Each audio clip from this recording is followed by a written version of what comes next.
All right, we're going to be replacing the side mirror on this 2010 Honda Insight.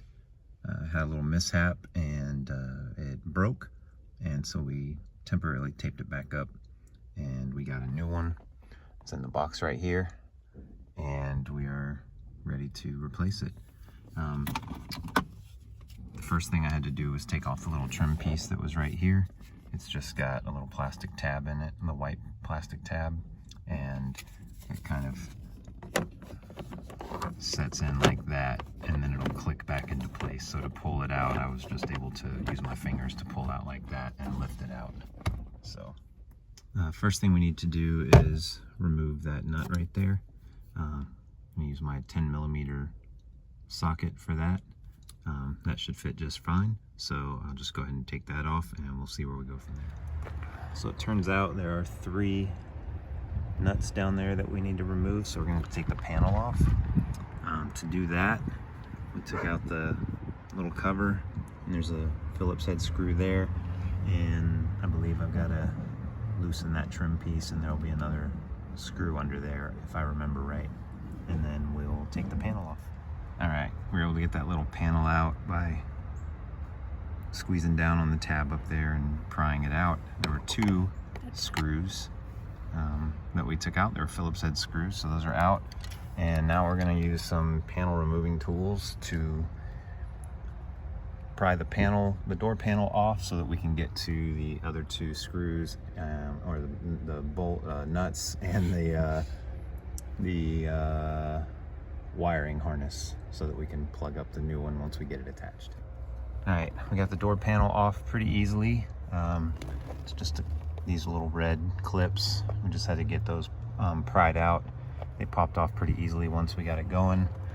So now we're going to take off these 3, and then we've got the wire that plugs it in here.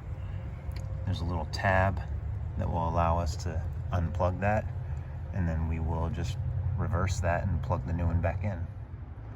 So this is the new one. It actually has the clip with the zip tie on it. The old one was popped into that spot right there, that little circle, and we had to pry that out. That's the harness that we're going to be plugging this one into, and then this little clip, the black clip with the zip tie, is going to go into that circle to hold it in place.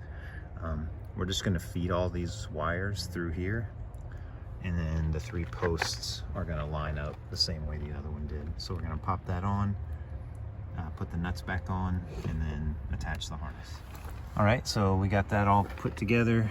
We got the door panel back on just by hooking the top ridge of this back up on the ledge of the door frame, and then popping everything back into place by hand.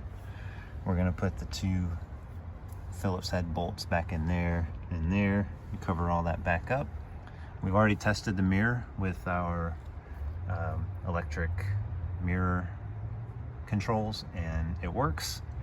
So the last step after doing those things is going to be to put the trim piece back on, and then put the back cover on this, which came with the kit. So all right, we got that cover put on. It just clicked into place with a little bit of force, and then we just make sure that all the different edges are lined up and everything, and it's secure. And the last thing we're gonna do is pull off that plastic. Yay. Brand new. Okay, so the very last thing to show is the part number for the side mirror that we got. That's what I've got, the vendor SKU. I'll put that in the post, the video information, and yeah, pretty easy. It took us about 15 minutes to do the whole thing. Cool, hope this is helpful.